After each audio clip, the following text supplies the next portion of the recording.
नमस्कार दोस्तों, स्वागत है आप सभी का हमारे इस यूट्यूब चैनल पर।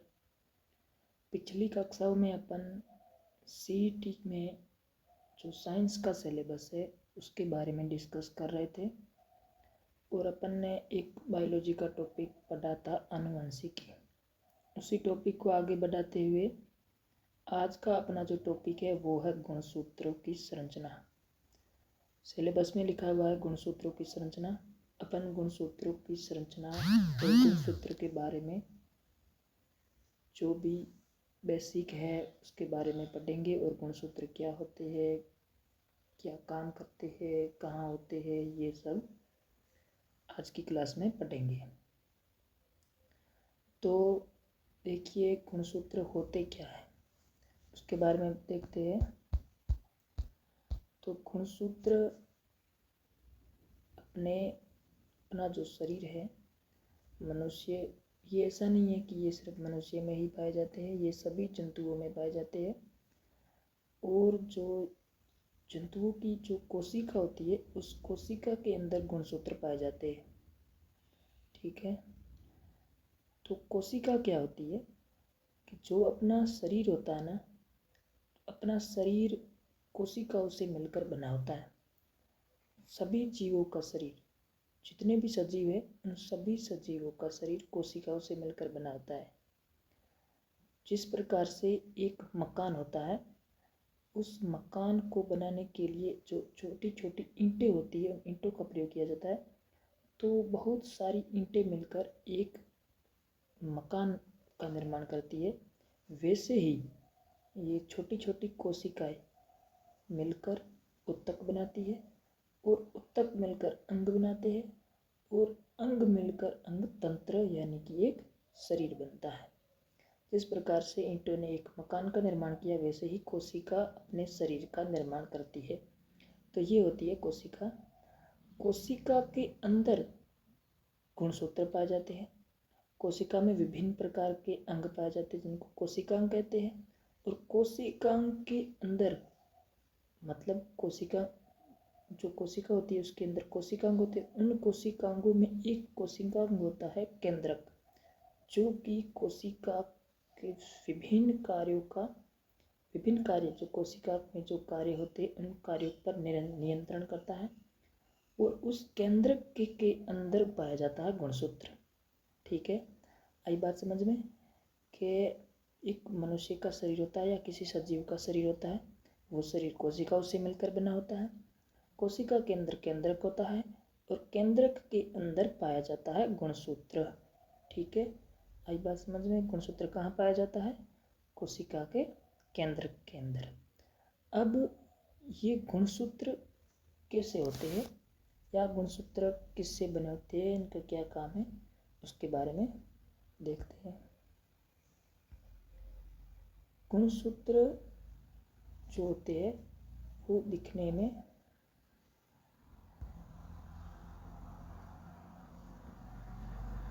इस प्रकार से गुणसूत्र दिखते हैं। जैसे कि ये एक इसे इस प्रकार से, और इसको बोलते हैं क्रोमेटिड। क्या बोलते हैं? क्रोमेटिड। ये है सेंट्रोमियर और यहाँ पर होता है सेंट्रोसोम जिसको कहते हैं टीलोमियर। और ये एक गुणसूत्र की भुजा है और ये इसकी दूसरी भुजा है। ये एक होता है गुणसूत्र, ये ऐसे भी होता है इस प्रकार से। और ये इसका हो गया ये सेंट्रोमियर और ये इसका क्रोमेटिड यानी कि इसकी भुजा। और यहाँ पर होता है सभी भुजाओं के ऊपर ये होता है टीलोमियर जो इन भुजाओं की सुरक्षा करता है।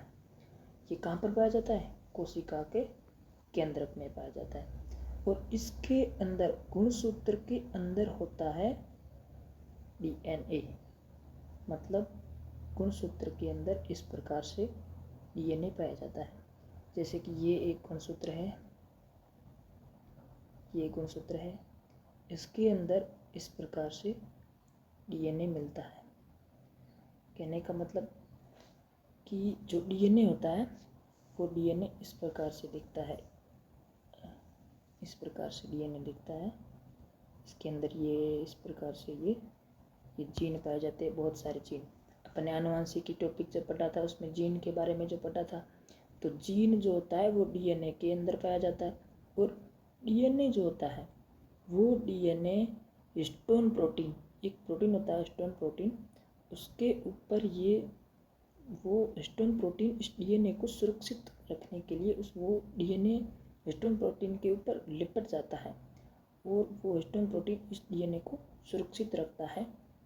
तो जो डीएनए होता है, ये डीएनए जब संघनित होता है, संघनित मतलब इकट्ठा होता है, तो पहले ये डीएनए बिखरा हुआ होता है, ये से इस प्रकार से जो दिख रहा है इसे बिखरा हुआ होता है।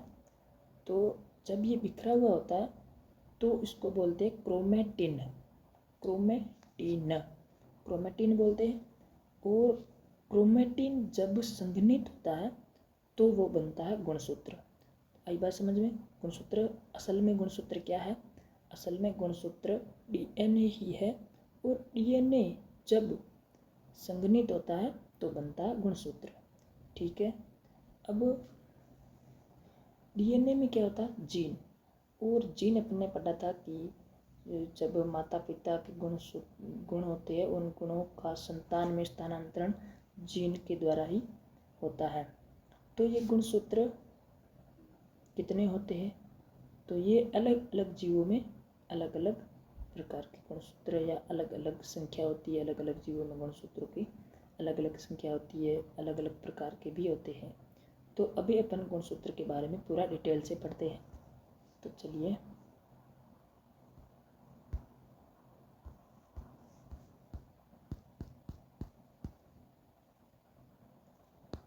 यह है गुणसूत्र। इसके बारे में बेसिक जानकारी अभी अपन ने पढ़ा कि गुणसूत्र कोशिका के केंद्रक में, कोशिका के किसी भी सजीव की कोशिका और उस कोशिका के केंद्रक में पाई जाने वाली धागेनुमा संरचना है। क्या है? धागेनुमा संरचना। जिस प्रकार से एक धागा होता है वैसे ही बिल्कुल जो धागा अपने को आंखों से दिखाई देता है, लेकिन ये दिखने इतना बड़ा नहीं होता जिसको अपन अपनी आंखों से देख सके, क्योंकि बेसिकली अपन किसी कोशिका को भी अपन अपनी आंखों से नहीं देख सकते। और उस कोशिका के अंदर केंद्रक होता है, केंद्रक को भी नहीं देख सकते। और केंद्रक को भी जब नहीं देख सकते तो गुणसूत्र तो केंद्रक के अंदर पाया जाता है, उसको तो बिल्कुल भी नहीं देख सकते। इसलिए कहने का मतलब, जब गुणसूत्र को बड़ा कर दिया जाए तो वो धागेनुमा, जिस प्रकार से अपने को धागा दिखता है वैसा दिखता है। जो धागे का छोटा रूप गुणसूत्र जैसा ही होता है। ठीक है। तो अगला पॉइंट है, ये मुख्य रूप से डीएनए मतलब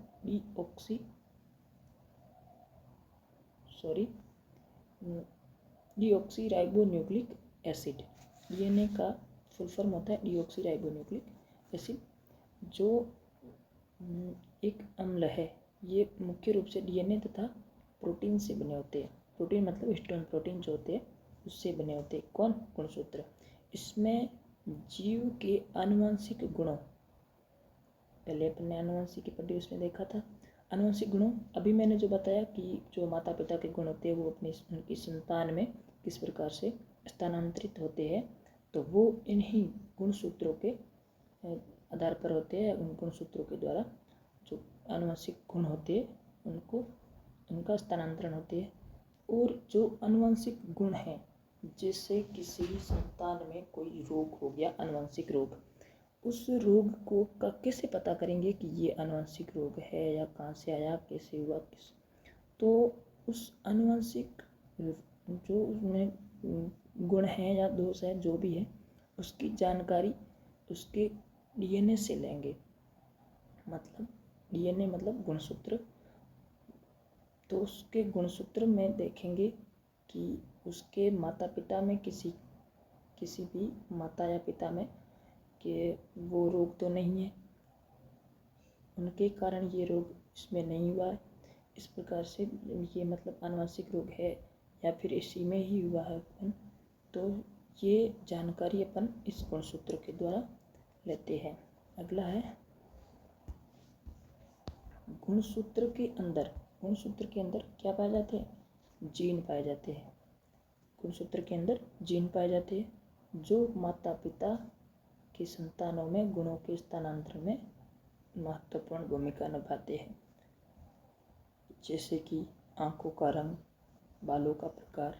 अपन देखते हैं विभिन्न प्रकार के लोगों में अलग अलग, जैसे किसी की आंखें ब्लैक होती है, किसी की ब्राउन होती है, इस प्रकार से किसी का रंग गोरा होता है, किसी का काला होता है, किसी के बाल सफ़ेद होते हैं। छोटा ही होता है तो छोटे बच्चे के भी किसी के बाल सफ़ेद हो जाते हैं और किसी के तो 35-40 साल तक उसके बाल सफ़ेद नहीं होते। वो सब उसके आनुवंशिक गुणों या उनके माता पिता के जो गुण हैं उस पर निर्भर करता है।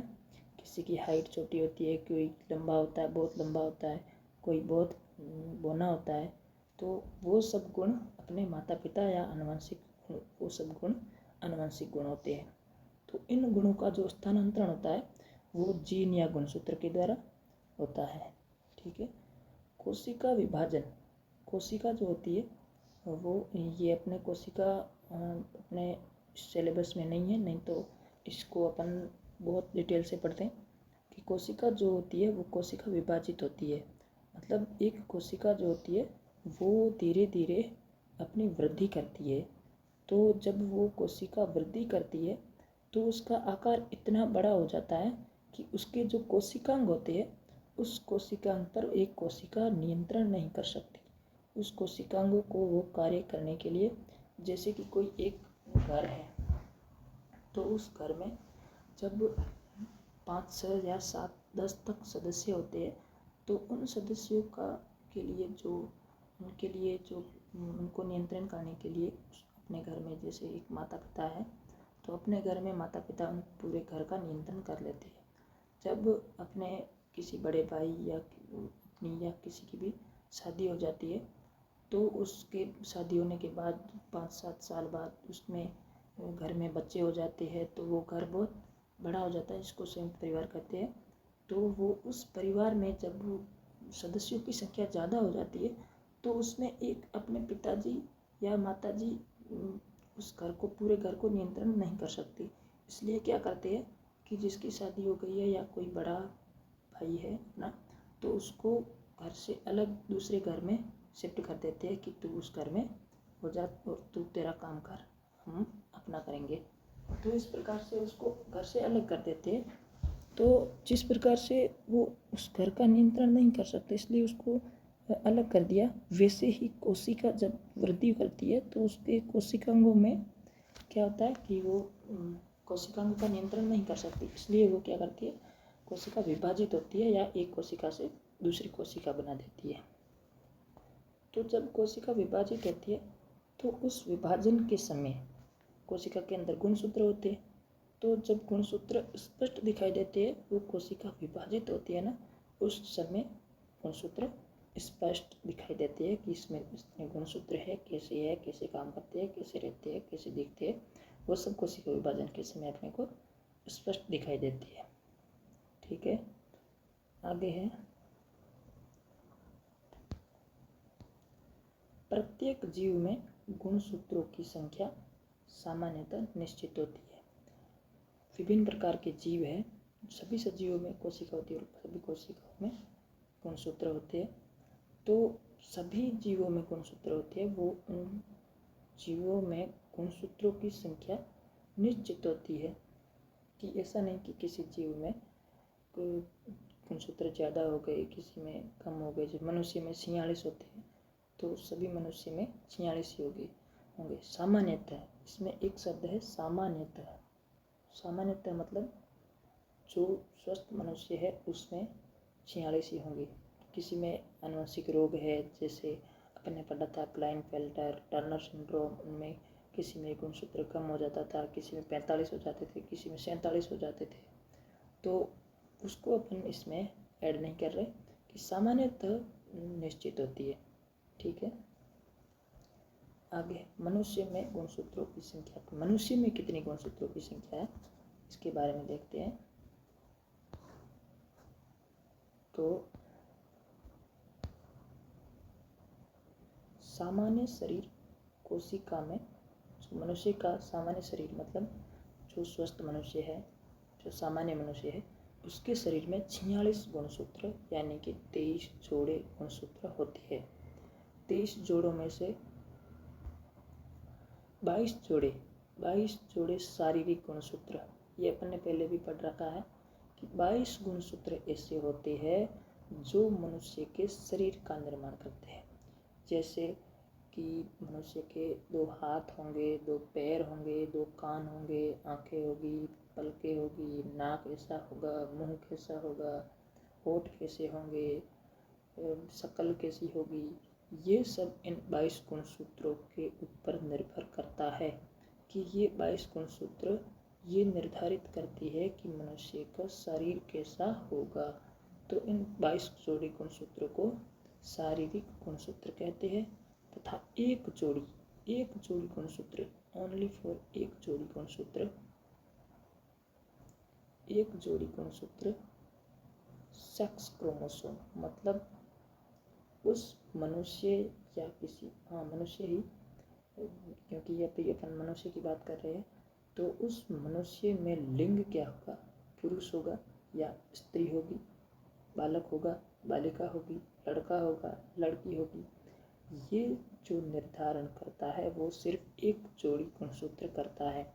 और उस गुणसूत्र को ओलोसोम या सेक्स क्रोमोसोम कहते हैं। जो 22 जोड़ी गुणसूत्र है उसको ऑटोसोम, ये कभी कभी सवाल पूछा जाता है, ऑटोसोम गुणसूत्र कितने होते हैं, ऑटोसोम गुणसूत्रों की संख्या कौन सी होती है।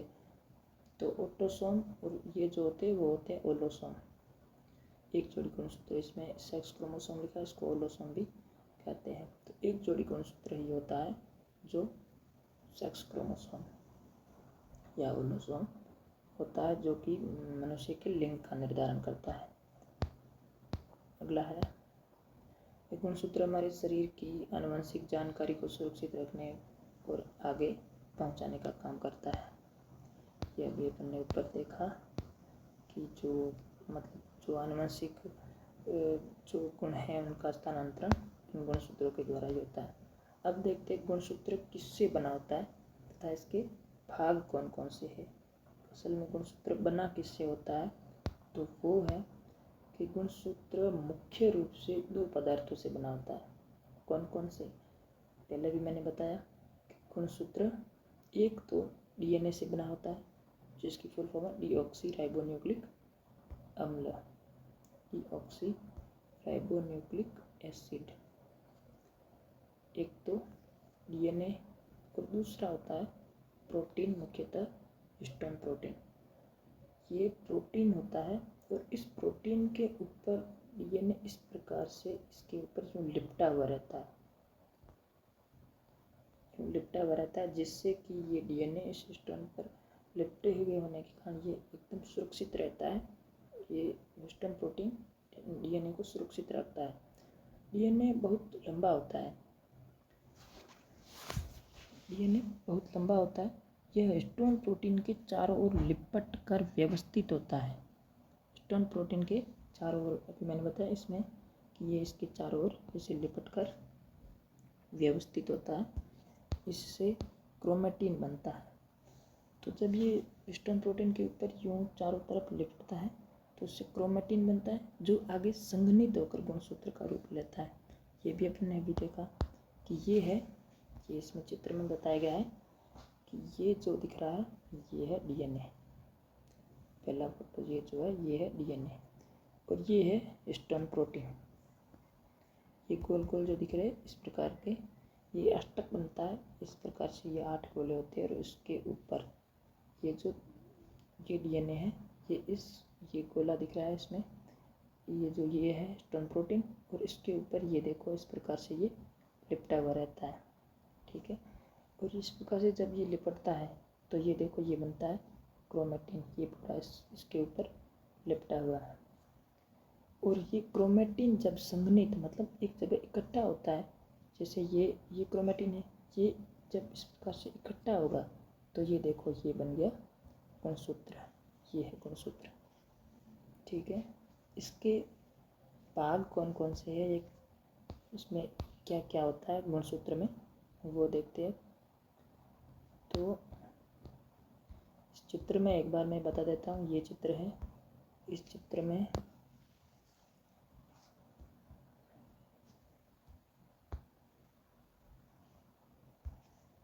देखिए, ये है गुणसूत्र और ये इसकी भुजा है। ये जो भुजा है, ये 4 भुजाएं है इसकी। इन भुजाओं को कहते हैं क्रोमेटिड। क्रोमेटिड ये जो है इसको कहते हैं क्रोमेटिन, लेकिन इस भुजा को कहते हैं क्रोमेटिड। ठीक है। और ये भुजा जिस स्थान पर जुड़ी रहती है, ये देखो, एक ये भुजा, एक ये भुजा, एक ये भुजा और ये भुजा। ये भुजा किस स्थान पर जुड़ी? इस स्थान पर जुड़ी हुई है। तो ये जिस स्थान पर जुड़ी हुई रहती है उस स्थान को कहते हैं सेंट्रोमियर। क्या कहते हैं? सेंट्रोमियर। ठीक है। और ये भुजा, इस भुजा का जो ऊपरी भाग है, ये वाला, इसका ये वाला, इस ऊपरी भाग पर होता है टीलोमियर। क्या होता है? टीलोमियर। तो ये इस गुणसूत्र के विभिन्न प्रकार के भाग हो गए। ये देखो, इसमें ये है टीलोमियर। ये क्या करते हैं? इस भुजा की सुरक्षा करते हैं। ठीक है। इन्हीं को अभी अपन पढ़ के देखते हैं कि क्रोमेटिड। क्रोमेटिड क्या है? विभाजन के समय गुणसूत्र की 2 समान लंबी संरचनाएं जो अपने देखी, वो लंबी संरचना इस प्रकार से, ये लंबी संरचना जो ये भुजा दिख रही थी, ये भुजा है क्रोमेटिड। ठीक है। अगला है सेंट्रोमियर। दोनों क्रोमेटिड जो इस प्रकार से और इस प्रकार से, ये दोनों क्रोमेटिड को जोड़ने वाला संकुचित भाग सेंट्रोमियर। ठीक है। गुणसूत्र के दोनों सिरों पर जो सिरों की सुरक्षा करता है, सिरों के ऊपर जो यहाँ पर था वो था टीलोमियर। ठीक है। अगला है जीन। जीन गुणसूत्र के अंदर पाया जाता है। पहले अपन ने देखा था इस प्रकार से गुणसूत्र था, इसके अंदर इस प्रकार से डीएनए होता है और डीएनए में ही जीन पाया जाता है। ये जो भुजा है, इस भुजा के अंदर डीएनए या जीन पाया जाता है। डीएनए का विशेष भाग है जीन और इससे आनुवंशिक जानकारी होती है। और अगला 5वां है, वो है हिस्टोन प्रोटीन।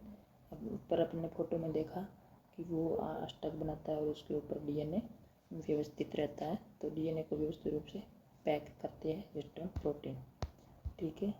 अभी इतना जो मुख्य टॉपिक है गुणसूत्र की संरचना, यही टॉपिक है। उसमें सिलेबस में जो दिया हुआ है वो गुणसूत्र की संरचना दिया हुआ है। अभी अपन उसका बेसिक पढ़ रहे थे और वो भी इसी के अंदर ही आता है, संरचना के अंदर ही आता है। जो ये अभी अपने ये टीलोमियर, सेंट्रोमियर और क्रोमेटिड, जीन, डीएनए, ये सब इसी का आधार है। इसके बिना अपन संरचना नहीं पढ़ सकते और संरचना में ही वो सब आता है। तो मुख्य रूप से संरचना टॉपिक जो है वो अभी अपन देखते हैं कि जब कोशिका विभाजन की अवस्था में होती है, कि जब कोशिका जो होती है वो विभाजन की अवस्था में होती है, उसको विभाजनावस्था कहते हैं। जब कोशिका विभाजन की अवस्था में होती है तब गुणसूत्र स्पष्ट दिखाई देते हैं। अभी अपन ऊपर ये भी देखा, इसमें सामान्यतः 2 क्रोमेटिड होते हैं जो सेंट्रोमियर से जुड़े होते हैं। देखो, ये भी अपन ने देखा कि ये है सेंट्रोमियर, ये भुजा क्रोमेटिड, ये टीलोमियर, ये टीलोमियर हो गया। तो 2 क्रोमेटिड होते हैं और ये सेंट्रोमियर से जुड़े रहते हैं। ये एक क्रोमेटिड और ये क्रोमेटिड, ये दोनों क्रोमेटिड सेंट्रोमियर पर जुड़े हुए हैं। ठीक है। आगे है सेंट्रोमियर की स्थिति के आधार पर इसके प्रकार, कि सेंट्रोमियर कहाँ पर हो तो उसके प्रकार, सेंट्रोमियर कहाँ पर है, सेंट्रोमियर का स्थान कहाँ पर है गुणसूत्र में, उसके आधार पर इसके प्रकार बताए गए हैं। वो 4 प्रकार है। उसको अभी अपन देखते हैं कि पहला जो है वो है मेटासेंट्रिक, कि सेंट्रोमियर बीच में दोनों भुजाएं बराबर और आकार वी जैसा। देखो, ये है गुणसूत्र, और इसमें ये एक क्रोमेटिड, ये है एक क्रोमेटिड और ये है दूसरा क्रोमेटिड, ये क्रोमेटिड। तो ये सेंट्रोमियर जो है ये एकदम बीच में है, इसमें थोड़ा ये बड़ा बताया गया है, पर ये एकदम भुजा, पूरी भुजाएं, ये चारों जो भुजाएं दिख रही है, मतलब एक ये जो भुजाएं दिख रही है, ये भुजा बराबर होती है, और ये सेंट्रोमियर एकदम बीच में होता है। तो ये किस प्रकार का बना? वी आकार बन गया। ठीक है, तो इसका आकार हो गया वी। इसको इम्पोर्टेंट है, ये जो अभी अपन पढ़ रहे हैं ये बहुत इम्पोर्टेंट है, इसको ध्यान से समझेंगे तो अपने को जो सवाल बनने का चांस है वो यहीं से बनेगा, क्योंकि जो अपने टॉपिक दिया हुआ है वो संरचना ही दी हुई है, और ये अभी अपन जो पढ़ रहे हैं ये उस टॉपिक में जो सिलेबस है उसमें ये मुख्य रूप से टॉपिक हाईलाइट किया हुआ है, तो उसको बहुत गहनता से पढ़ना है। तो देखिए ये हुआ मेटासेंट्रिक। ठीक है, मेटासेंट्रिक शब्द को देखिए, मेटासेंट्रिक, मेटासेंट्रिक मतलब मध्य में, एकदम मध्य में जब हो, कौन? सेंट्रोमियर दोनों भुजाओं के मध्य में हो, और दोनों भुजाएं बराबर हो, ये भुजा और ये भुजा दोनों भुजा बराबर है, तो वो होता है मेटासेंट्रिक। और इसका आकार ये कैसा दिख रहा है? ये कैसा दिख रहा है? ये दिख रहा है वी आकार का, दिख रहा है वी आकार, तो इसका आकार हो गया वी जैसा। ठीक, अगला है सब मेटासेंट्रिक। इसमें क्या होता है? इसमें होता है कि सेंट्रोमियर थोड़ा हटकर मतलब उसमें एकदम बीच में था, और ये बीच में, बिल्कुल बीच में नहीं है, ये थोड़ा सा बीच से ऊपर चला जाता है या फिर नीचे चला जाता है, थोड़ा सा बीच से हट जाता है। ठीक है, और उसमें एक भुजा छोटी और एक बड़ी, ये देखिए, एक ये छोटी है और ये दूसरी बड़ी हो गई, तो इसका आकार कैसा दिख रहा है? एल आकार। तो ये एल आकार की हो जाती है। देखिए इसमें आकार किस प्रकार से होता है कि एक ये और ये भुजा बड़ी हो गई, और ये भुजा, ये देखिए ये भुजा छोटी है, और ये वाली भुजा छोटी और ये भुजा बड़ी हो गई, तो इसका आकार इस प्रकार से ये एल आकार बन गया, दिख रहा है? ये इससे आकार बनता है। तो ये होगा सब मेटासेंट्रिक, थोड़ा सा सेंट्रोमियर मध्य से हट जाता है। अगला है एक्रोसेंट्रिक। अगला तीसरा है एक्रोसेंट्रिक। सेंट्रोमियर सिरे के पास एक भुजा, सिरे के पास हो जाता है। सेंट्रोमियर जो होता है उस सिरे से, जो सिरे के पास होता है, ये देख, इसमें से ये और यहाँ पर सेंट्रोमियर और यहाँ पर एक भुजा, तो ये एक भुजा बहुत छोटी, ये भुजा बहुत छोटी, और ये वाली भुजा बहुत लंबी हो जाती है, और इसका आकार होता है जे जैसा दिखता है। ठीक है, और अगला है चौथा, वो है टीलोसेंट्रिक या टेलोसेंट्रिक। सेंट्रोमियर इसमें बिल्कुल सिरे पर चला गया। अपन जैसे ये देख रहे हैं कि पहला था मेटासेंट्रिक, सब मेटासेंट्रिक, एक्रोसेंट्रिक और टीलोसेंट्रिक, तो ये धीरे धीरे जो सेंट्रोमियर होता है वो पहले बीच में होता है, फिर थोड़ा सा हटता है, फिर उससे भी थोड़ा ज़्यादा हटता है, फिर सबसे ऊपर चला जाता है, या फिर जहाँ पर टीलोमियर था वहाँ पर वो जो सेंट्रोमियर वो चला जाता है। तो इसमें एक ही भुजा होती है। अब इसमें जब वो सिरे पर चला जाएगा तो भुजा एक ही बचेगी, तो ये दिखता है आई के जैसा दिखता है, इसका आकार आई के जैसा है। अब इसको थोड़ा याद करने के लिए बताया गया है कि मेटासेंट्रिक है तो वो सेंट्रोमियर बीच में होगा, सब मेटा में थोड़ा हटेगा, बीच से थोड़ा ऊपर या नीचे चला जाएगा। एक्रोसेंट्रिक में सिरे के पास में होगा, और टीलो में बिल्कुल सिरे के पास चला जाएगा। ठीक है, अब गुणसूत्र के स्थान के आधार पर प्रकार बताए, जो अभी अपन ऊपर जो पढ़े वो है सेंट्रोमियर के स्थान के आधार पर। ये है ऑटोसोम लिंग गुणसूत्र। अभी ऊपर अपन ने देखा वही है, 22 जोड़े ऑटोसोम, 1 जोड़े लिंग गुणसूत्र। ठीक है, XX महिला में और XY पुरुष में, ये भी अपन ने पहले पढ़ रखा है। तो क्या है, सेंट्रोमियर की स्थिति के आधार पर जो ऊपर दिए गए वही प्रकार है, 4 प्रकार। गुणसूत्र में पाए जाने वाले मुख्य घटक कौन कौन से हैं, तो वो है DNA, western protein, chromatin. Chromatin जब संघनित होता है तो वो बनता है गुणसूत्र। ठीक है, ये अभी पर अपन ने देखा उसका रिविजन के आधार पर, स्थान के आधार पर ऑटोसोम लिंग गुणसूत्र। ये क्या करता है, शरीर के सामान्य गुण, शरीर कैसे बनता है, शरीर के निर्माण के बारे में, शारीरिक निर्माण के बारे में ऑटोसोम बताता है। और ओलोसोम या लिंग गुणसूत्र लिंग का निर्धारण करता है। ठीक है, सेंट्रोमियर की स्थिति के आधार पर 4 प्रकार के हैं गुणसूत्र। पहला मेटासेंट्रिक, सब मेटासेंट्रिक, एक्रोसेंट्रिक और लास्ट चौथा है टीलोसेंट्रिक। ठीक है, तो मेटासेंट्रिक में सेंट्रोमियर बीच में होता है, सब मेटासेंट्रिक में बीच से थोड़ा हट जाता है, एक्रोसेंट्रिक में सिरे के पास चला जाता है और टीलोसेंट्रिक में सिरे पर या सेंट्रोमियर जो होता है वो बिल्कुल सिरे पर चला जाता है। ठीक है, मुख्य बिंदु गुणसूत्र DNA प्लस प्रोटीन।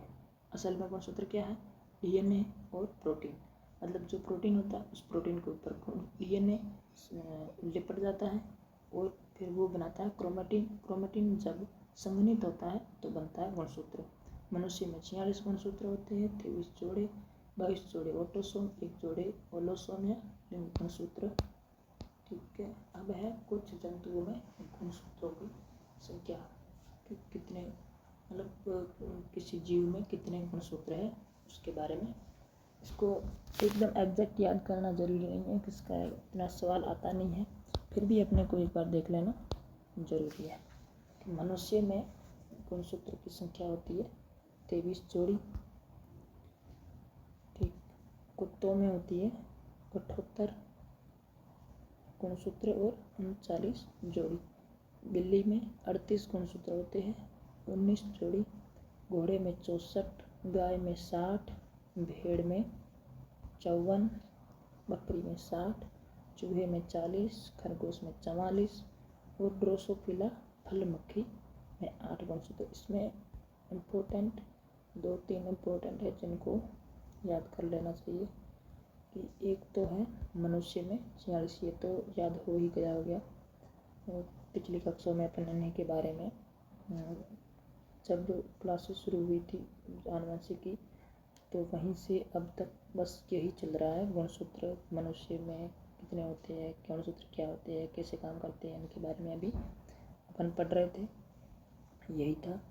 तो एक ये मनुष्य का याद करना है, दूसरा है वो जो है वो चूहे का इम्पोर्टेंट है, ये भी याद करना है। और ड्रोसोफिला या फल मक्खी, इसमें 8 और 4 जोड़ी गुणसूत्र होते हैं, ये याद रखना इम्पोर्टेंट है। और ये कुछ बताया गया है कि याद रखने योग्य है, ये बिल्ली में, गाय में, कुत्ते में, ये भी याद कर सकते हो। ठीक है, तो ये अपना टॉपिक हो गया पूरा। तो अगली कक्षा में इसी जो आगे का टॉपिक है न्यूक्लिक अम्ल, उसके बारे में अपन अगली कक्षा में देखेंगे। तो आज के लिए इतना ही, धन्यवाद। पिछली कक्षा अगर आपने नहीं देखी है तो उनको देखिएगा ज़रूर। उसके बिना आगे मतलब जो न्यूक्लिक अम्ल ये सब है वो भी उसी के आधार पर है, तो उसको भी देखना ज़रूरी है। और अभी अपन सिलेबस को मतलब पूरा इसी चैनल पर पूरा पढ़ेंगे, तो आप जुड़े रहिएगा। और आपका फिर से बहुत बहुत धन्यवाद।